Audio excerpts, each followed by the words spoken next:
Happy Cinco de Mayo. Today is the Cinco de Mayo. Tuesday, May 5th, day number 48 at home. I'm Henry from the Chamber, stationed here at home base. So, when Cinco de Mayo falls on Taco Tuesday in the middle of a pandemic named after a Mexican beer, I don't know. I got an observation. So, we've got a couch in a sitting area in our bedroom. And sometimes when I have video calls or just phone calls to make, I'll go back there and I'll sit on the couch. And if I set my laptop on the table, all you can see is the couch and the wall behind it.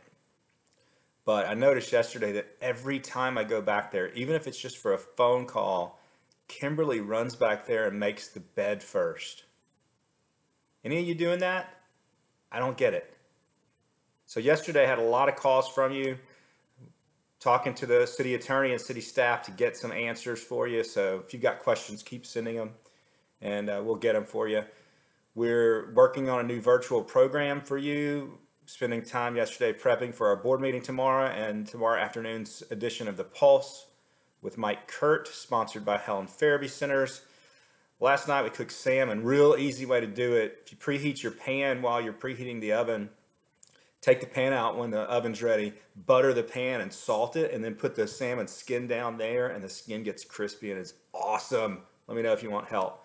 We watched some Gordon Ramsay last night and then closed out the night with an amazing movie called Yesterday by Danny Boyle, who did Trainspotting and Slumdog Millionaire. It's about this struggling musician that has an accident, and when he wakes up, he realizes that he's the only one that's ever heard of the Beatles and that they didn't actually exist, but he knows all their songs. And so the movie is about his conflicts with becoming famous as he produces these songs and sings them when he didn't really create them. It's amazing. All right, on some business news, the Economic Injury Disaster Loan application is open again. However, just for agricultural companies this time around. So if you've already got your application in, they're trying to get to all of them. But if you have not, and you are an agriculture related company, you can apply. This is a loan program, but also a $10,000 advance. So you ought to check it out or let me know and I'll help you through that. So we're up to 68 cases in Wichita County now. There were 3 yesterday announced. However, 2 of them were working out of town in Midland at a healthcare facility. And so it wasn't clear from the stories if the people contracted COVID-19 here and then went to Midland or if they had been in Midland for a while. So don't really know about that. But regardless, that's 68 confirmed cases. Today we've got a city council meeting and the council should vote to ratify the mayor's order from last week, which basically said, okay, we're going to go along with what the state has put in place. We've got a call this afternoon with a prospect that's wanting to do business in Wichita Falls. I read that the library is beginning to reopen in phases, so that's good news. Bad news, I read several stories from around the country about various chambers of commerce who have closed their doors for good. Didn't have cash reserves, didn't have any way to make it through this. Just like any other small business, we have to operate like a business. Fortunately, the chamber here in Wichita Falls is not in that situation, but it's scary to think about what could happen because we're the organization whose job it is to fight for you. It's that simple. So please continue to support your Chamber of Commerce.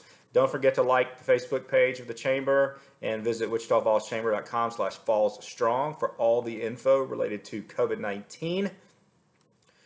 And we're still open for business, so if you need us, you got us. Lastly, don't forget, Sunday is Mother's Day. And so even if you're staying home 100% of the time, don't forget Mother's Day. Don't get in trouble. I'm going to close out with a quote from Pennsatucky, from Orange is the New Black. She said, do you know the difference between pain and suffering? Pain is there because life is painful, okay? But suffering is a choice. I read so many posts on Facebook every day where people, you can tell they are mentally suffering, they're lashing out at everybody around them and just angry and upset. It's a choice. What happens to you is not a choice, but how you respond is a choice. And frankly, life is 90% how we respond to what happens to us. So don't forget, suffering's a choice, and so is joy. Let's have a joyful Tuesday. Love you guys.